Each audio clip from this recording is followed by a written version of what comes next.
natin ang sitwasyon sa Kamuning Elementary School sa Quezon City kung saan suspendido na rin po ang klase. May unang balita live si Bam Alegre. Bam!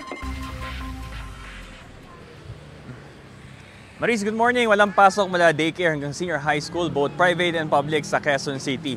Yun nga lang, nakapasok na rin yung ilang mga mag-aaral kahit masama yung panahon. Dito yan sa Kamuning Elementary School.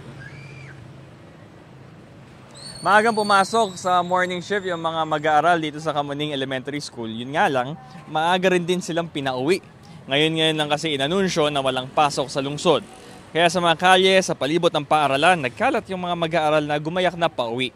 Maraming magulang naman na nagsundo ng kanilang mga anak. Yung iba ay dismayado at nagulat, lalo na yung dalawa natin nakausap na dahil nga daw sa late suspension. Pakinggan natin yung kanilang mga pahayag.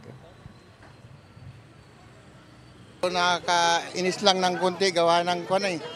Kagabi pa ako nag-aantay na walang pasok kasi may bagyo nga.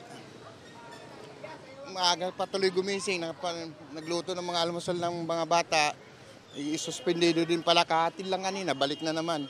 Medyo nakakainis na. Nagulat lang po, nabigla. Pero ayos naman, at least safety yung bata.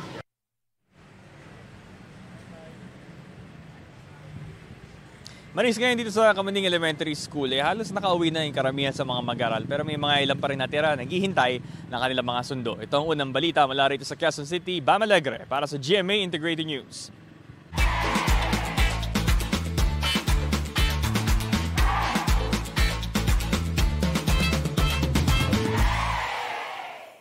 Mga kapuso, para una ka sa mga balita, mag-subscribe sa GMA Integrated News sa YouTube.